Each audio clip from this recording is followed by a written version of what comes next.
Ükskord ammu elasid aasal kõrgete mägede vahel 3 sokku. Neid kutsuti 3 torisevaks sokuks ning üle kõige meeldis neile süüa värsket rohelist rohtu. Peagi aga olid nad kogu rohu aasa pealt nahka pistnud. Jäid kõhnaks ja nälg hakkas näpistama. Ühel päeval leidsid 3 torisevat sokku ühe teise aasa, millel kasvas värske ja pehme maitsva moega rohi. Kuid see aas asus teisel pool kiire vooluga jõge.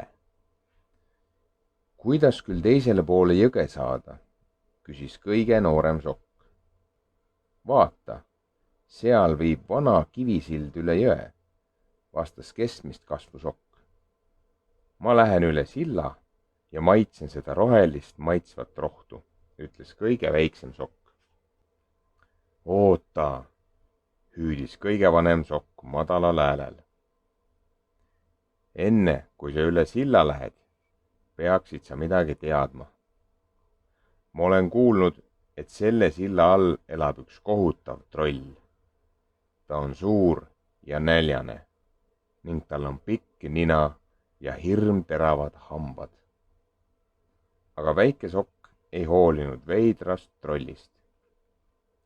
Ma võin ju väike olla, aga ma olen vapper ja julge. Mina ei karda ühtegi trolli. Väike sokuke kepsleski sillani ja hakkas sellest üle minema. Tema väikesed kabjad tegid sillakividel klipp, klõpp, klipp, klõpp. Äkitselt kostis silla alt kellegi vastik, matsuv ja mõmisev hääl. Kes mu silla peal klobistab, küsis hääl. See hääl kuulus trollile. Ta hüppas silla alt välja ja hüüdis. Nüüd neelan ma su alla. Trolli hambad läksid irevile ja ta oli valmis väikest sokku kinni püüdma. Väike sokk oli surmani hirmunud, aga ta mõtles ruttu, mida teha. Troll ei jõudnud teda veel kinni püüda, kui ta hüüdis. Oota, ära söö mind ära. Ma olen väga väike ja kõhn. Las ma söön veidi rohtu aasal teisel pool jõge. Siis kasvan ma suureks ja paksuks. Söö mind siis ära, kui ma sealt aasalt tagasi tulen. Trollil oli küll kõht tühi, kuid ta oli kahne ja mitte kuigi nutikas. Olgu, väike sokuke, mine siis, aga vaata, et sa end ikka ilusti paksuks sööd, lausus ta. Väike sokk kepsleski kenasti teisel poole jõge rohelist rohtu sööma.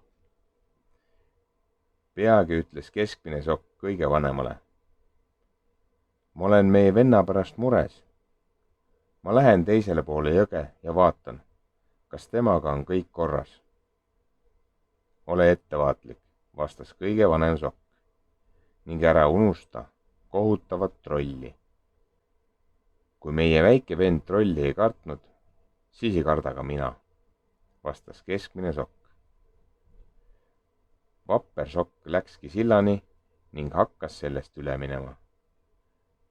Tema kabjad olid suuremad kui väikesel sokukesel ning nüüd kostis klipp, klõpp, klipp, klõpp sillal veel valjemini. Jälle kostis silla alt pimedas trolli hääl. See oli hirmuäratav ja samas ka meelitav. Kes mu silla peal klobistab, küsis hääl. Troll hüppas silla alt välja ja hüüdis. Ohoo, suurem sokk, sinu neelan ma küll alla. Oota, vastas keskmine sokk. Ma olen küll oma vennast suurem, aga kui ma aasal rohtu juurde söön, muutun ma veel paksemaks ja maitsvamaks.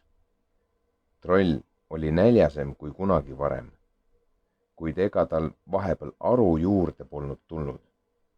Hästi, vastas ta. Mine siis üle silla, aga järgmise soku, kes siit üle tahab minna, panen ma nahka, olgu ta siis suur või väike.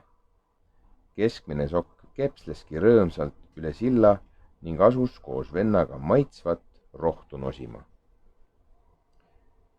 Peagi otsustas kõige vanem sokk järele vaadata, kuhu ta vennad jäid. Ta läks samuti sillani ja hakkas sellest üle minema.